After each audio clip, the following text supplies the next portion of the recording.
there, welcome to this tutorial. I'm going to be doing this video on chords, chord progressions, and some chord sounds in Ableton Live 10 using Serum.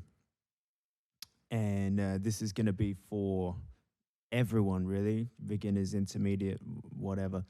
I've noticed a lot of these chord packs being all over YouTube and stuff, and there's not a lot of stuff on developing sound and seeing how the notes react with each other within chords. And so we'll do a little bit of theory, but not too much, but mainly on sound design and just getting rolling with coming up with chords and how to turn it into something musical that we can use. So I've got an instance of Serum here. Just drag it into your MIDI track to create a MIDI track.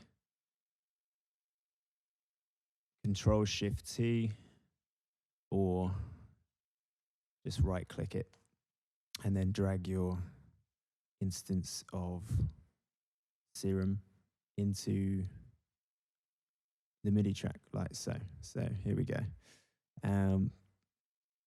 So let's create a sound like a pad or something that's going to sound nice with multiple voices within Serum. So create a MIDI clip, which is Control-Shift-M, and then we're going to draw something in.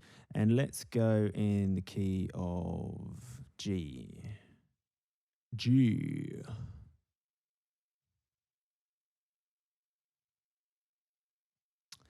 Okay, so first, to make it a chord, it needs to be more than one note. In music theory, this might be kind of called a double stop if it's two notes. But if it's creating harmony, then as far as I'm concerned, it's a chord. So we're just using an octave spread here.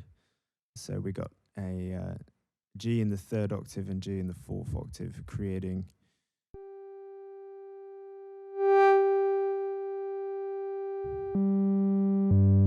this sound here. Open up the voices.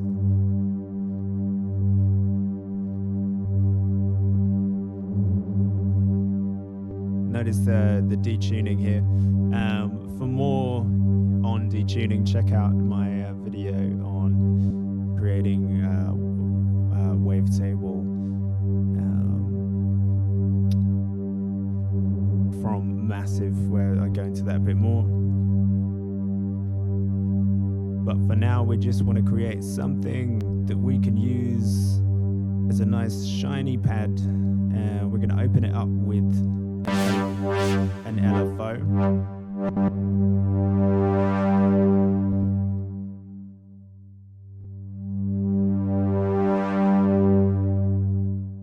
And we want it to kind of stick around on the high range a little bit.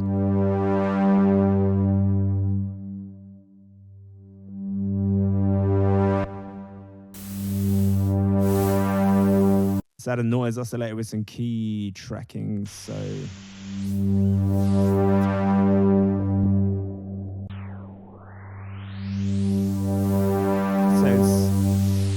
it's got a nice sweeping sound.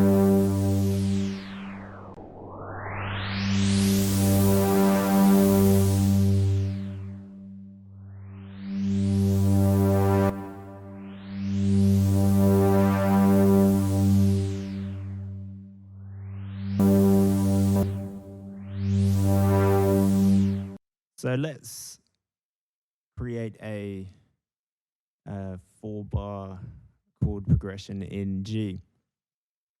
And we got 12 notes to pick. It's really that simple. So we're going to look at a bar. So this is 1 bar. And our movement is going with 1 bar in our time code. So it's opening and closing the filter. So we've got a little bit of movement. So it's not too much of a static sound. But we can expand on that with different wavetables. There we go. 1. So that's our first chord's going to be G, and then we're going to move up the minor scale. And I'd suggest experimenting with both major and minor. And then, of course, you can experiment with modes, and you can experiment with the relative major and minor. So, for example, if we were in G major, the relative minor would be E minor. So, but we're not. We're in G minor. So, our next chord is going to be, as we move up the scale, you can kind of hear this is G.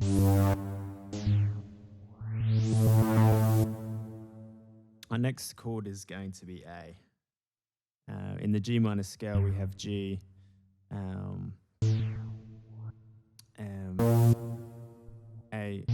A sharp, C, D.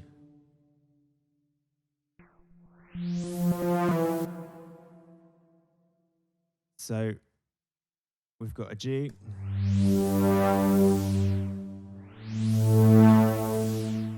Okay, this is actually sounding pretty boring. I've changed my mind. We're gonna go with a more what's called a pentatonic, which is kind of 5 notes to the scale. So I mean, chromatically, you have 12 notes. In a major scale, you have 8 notes, and in a pentatonic, we have 5 notes. And the pentatonics are more kind of bluesy sound, funky sound, funky. So let's do like a 4 chords. This is very robotic, but it's just an example. So G, A,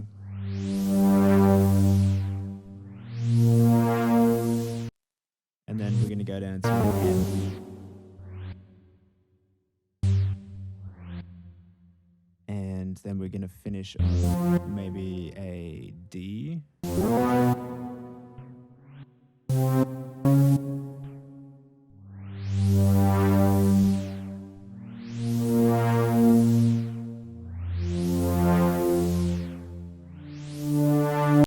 Or maybe a C, actually.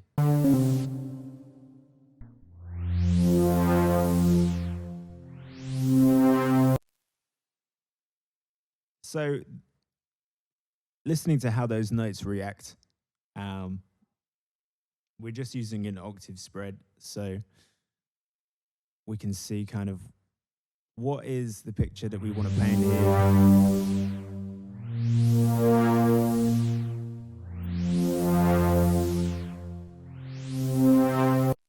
Okay, so there's a chord progression, very simple. It's been used thousands and thousands of times in all kinds of genres. And this is where it gets interesting with chords, because now you start adding different notes within it.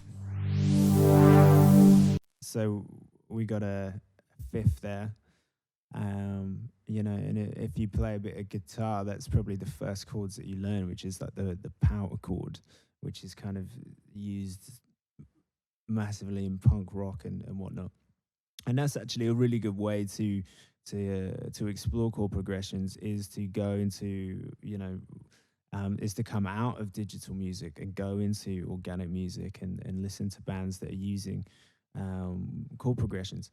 For example, you know, genres like metal and rock and, you know, classic rock, punk rock is a really simple way to identify chords, because most of them are just using this formula of the first, the fifth, and the octave here. So let's do that for some of these others. So let's put a fifth in. You can kind of see on the keyboard where it is. You can kind of count up. And between these two notes, we have 1, 2, 3, 4, 5, 6, 7, 8, 9, 10, 11, 12. So there's our 12 notes. So you've got essentially 11 options to harmonize with that note. So even if you're just completely new to music theory, you can kind of experiment with what's going to work.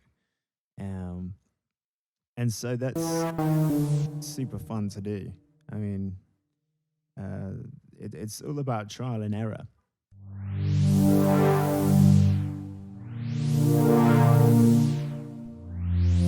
But there really is no error, so to speak.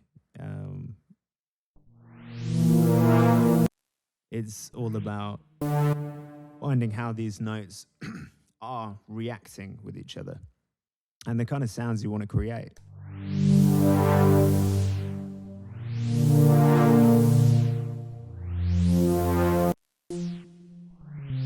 Of course, the thing that I really enjoy with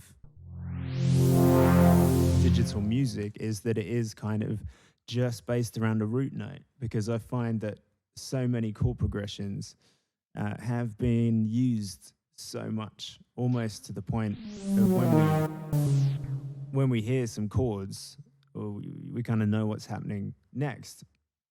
However, when you take into account psychoacoustics and things like that, your listener may be anticipating to hear a certain chord on the end, like this C chord here, which kind of resolves the progression, which is cool to use. We can embrace chord changes. But the thing I do like about electronic music is that there is, it's mostly based around the root note. And so when we hear chords in electronic music, it's usually quite predictable. So you can kind of take two approaches with it. You can go with wanting to sound familiar to your audience, or you can strip notes away a little bit, bring it back to basics, and then slowly open up with a chord progression. So the possibilities are infinite, and it's better than just getting packs and these MIDI chord packs of stuff that's pre-composed, because you're not really creating anything. And I think that is part of the discovery and the journey and the magic of it.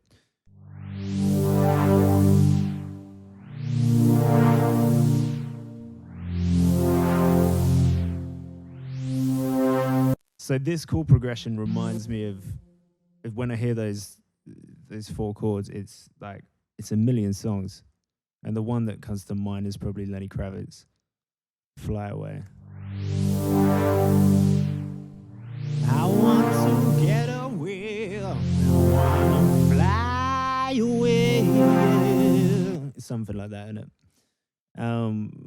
So what can we do with chords in sound design? So let's duplicate our track. Control D, Command D if you're on a Mac.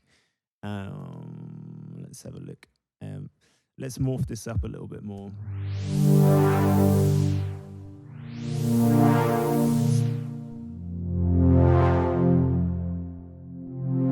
I'm going to use the other oscillator.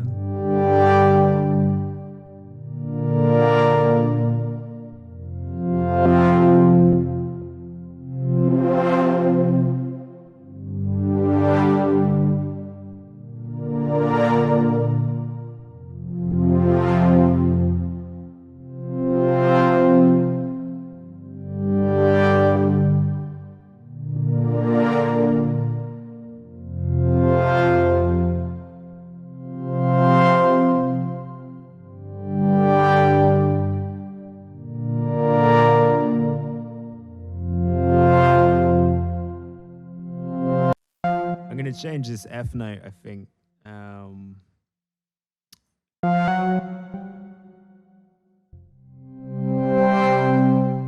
to a G.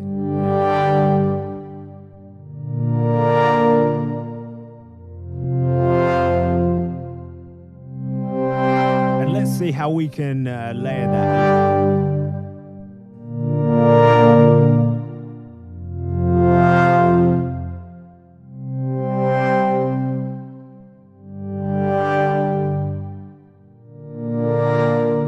So just by taking these notes, Control A and Shift and the down key, we can move it all down an octave.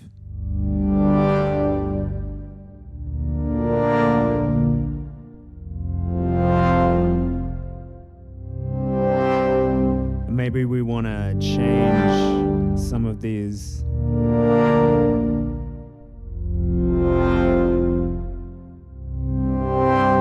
wavetables.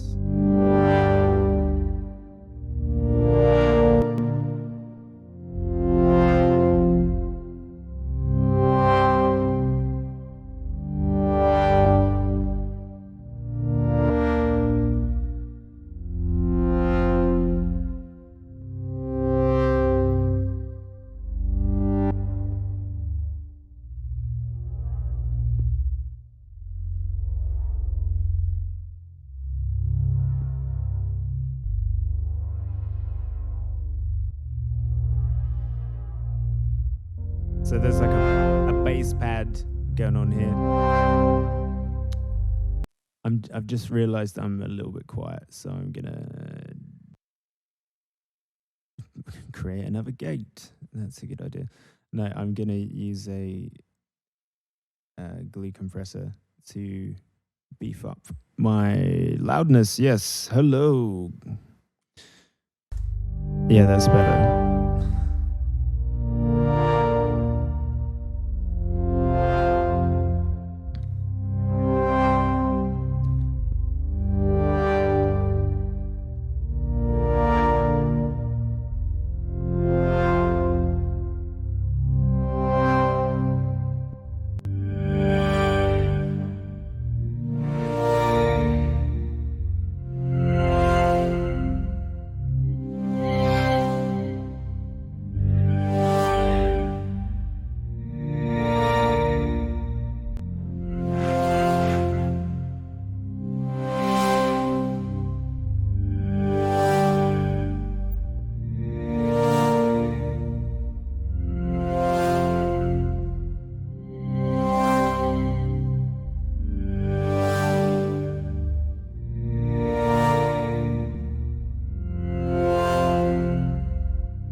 A little bit of low end from the sub.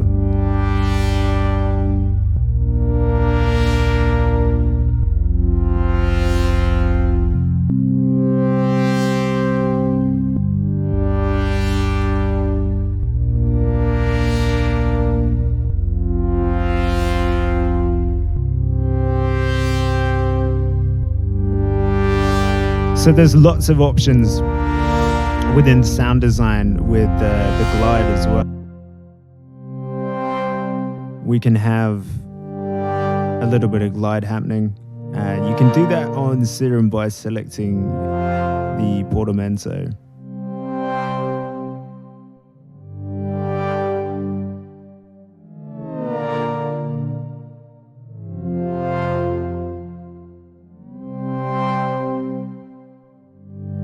And what this is doing is taking the note, and you can hear the pitch.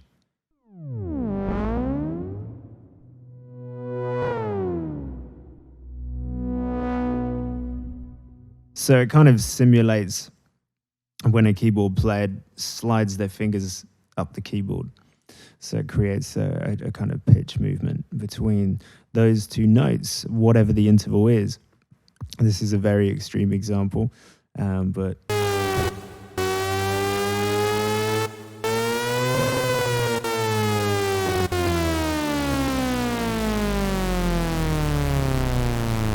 from the last note that you played. So that is something fun to mess with around as well. I just turned the filter off so that you could hear that, the high notes.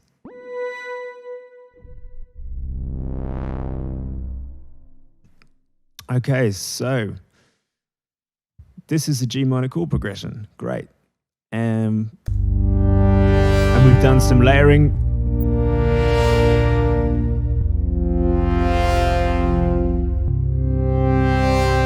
But you know, what are we going to do from there? where do we go from there? So we can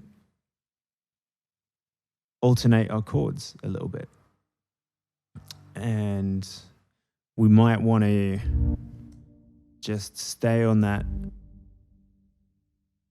G chord for a little bit.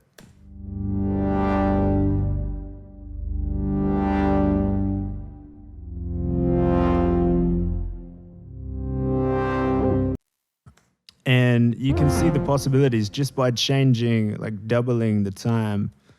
We've created another section.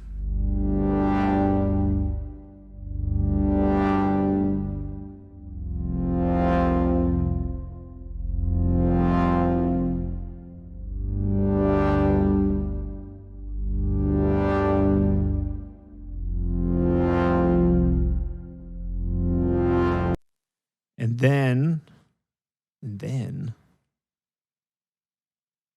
we can go to maybe a C chord. And if you've got access to, you know, guitar, then that is a great way to explore notes and chords. You know, if you've got your MIDI keyboard, or, you know, if you're like me and you've just got the mouse keyboard, you can click on this thing here. And already, just by putting your fingers on the switches, it's a lot more organic than programming stuff in. And I think this is at a different part of the brain, you know, the muscle memory part, and then actually programming stuff in. You've kind of got to know where the notes are going to land on the grid and where they are on the in the MIDI clip.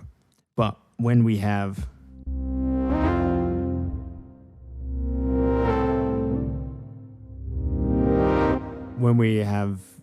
a MIDI keyboard available, then we get this this more organic flow, and this is really I think the best way to write, because you're taking the movement with the notes and really it's a lot more human than doing it or just programming stuff in.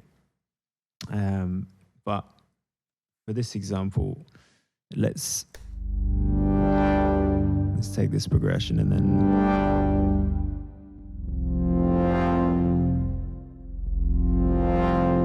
let's go up here.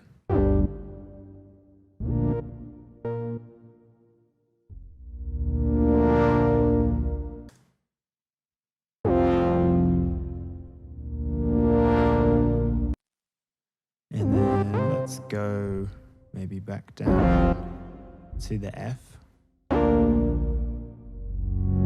Oh, that's an F sharp. You notice the difference there, the semitone. So we got notes here that the intervals are called tones or semitones. So F sharp to F, for example, that's a semitone. That's a tone. Understand? That's a semitone. That'll be a tone. So for this progression,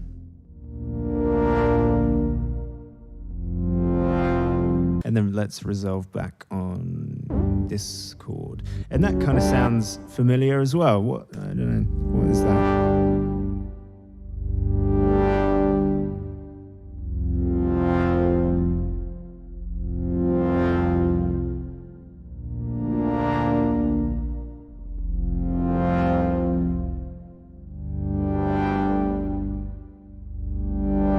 And then switching back to our original progression.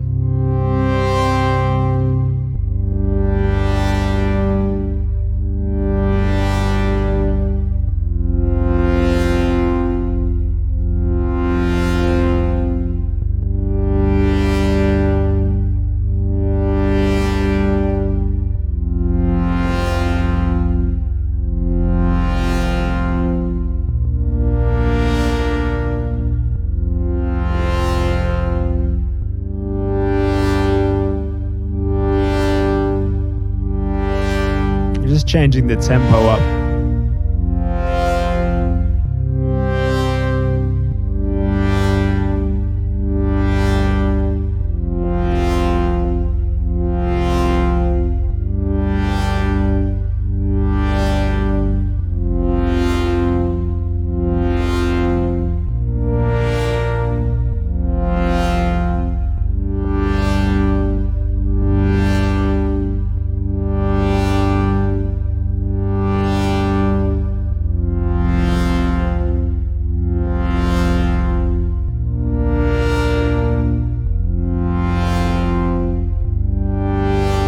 I'm gonna use a utility to sort out where that bass is.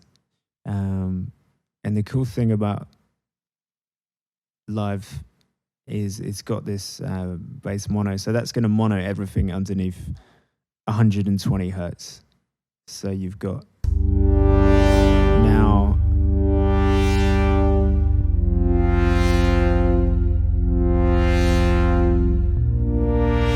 a bit more solid low end there. Ideally, you kind of want your bass to be in the middle, with exceptions. You know, there's lots of rules in electronic music, and you know, you generally want under 70 hertz to be mono. But then you look at cinematic stuff and orchestral stuff, and it's a little bit different.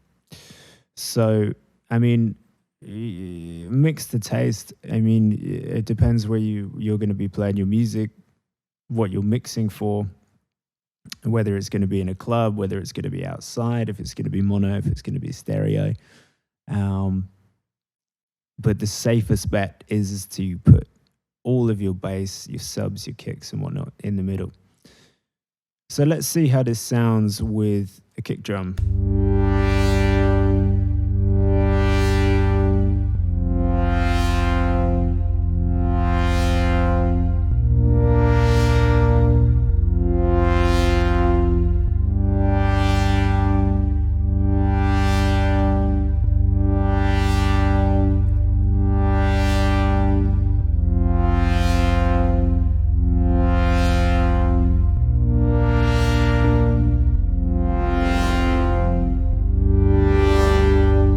Going to be using Kick 2 by Sonic Academy, which is a great plugin. It's got a lot of different features for layering, a lot of features for dynamic control, and you can control all of these envelopes individually, which is fun. And the thing I like about it is it's very usable and it's a very powerful tool. So let's draw in some kicks.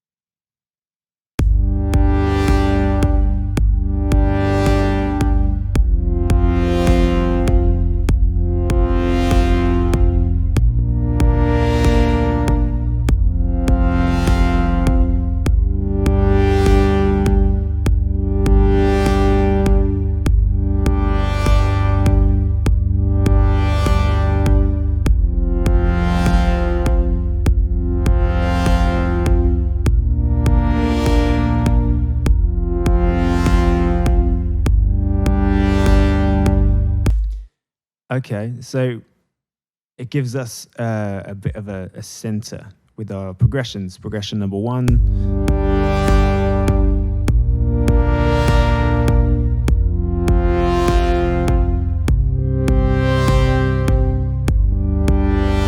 And that's a little bit boring. Like, 4 on the floor. There's parts of electronic music that really need that, and that's perfect. But for this, we're at 100 BPM, so let's break it up a little bit. A pattern to work with, a chord progression, something a little bit more groovy. So let's.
Okay, and we're just about done here, but I want to show you examples of how to get this rolling. But before I go, just a quick extra thing. This is a return track, and I want to basically take the kick and where we've got this bass pad here. I want to make sure that we have space in the frequency spectrum for the kick. So I'm going to use a multi-band compressor.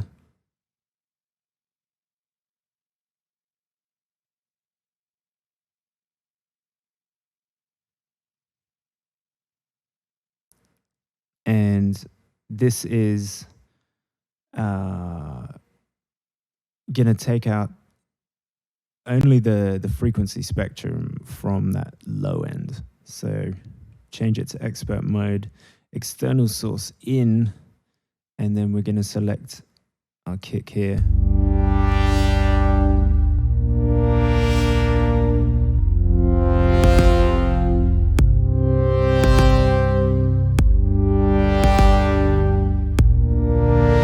And you can see where it's ducking here. And you can experiment if you want other frequencies to be ducked as well, like maybe the click of the kick up here.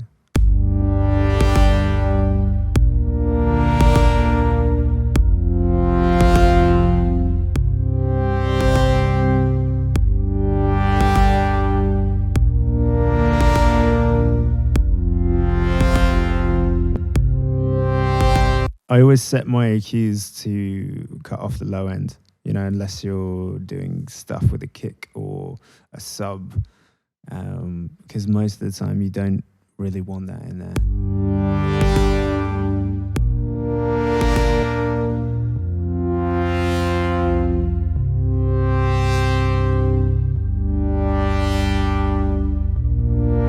If you're listening with headphones on, then you can hear that there is a nice little bass line there, sort of between 70 and 50 hertz. And that's what we want to keep in there, but still have that impact of the kick that's coming in on our multi-band compressor.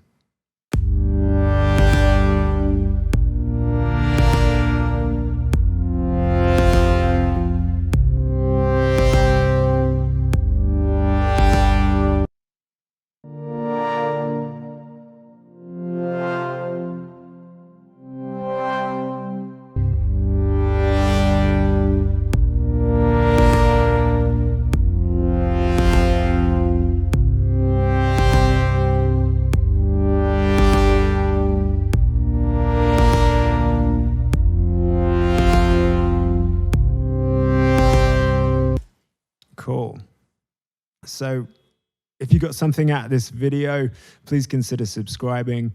And any questions, or if you want me to expand on anything, yeah, drop them in the comments, and yeah, I'll get back to you.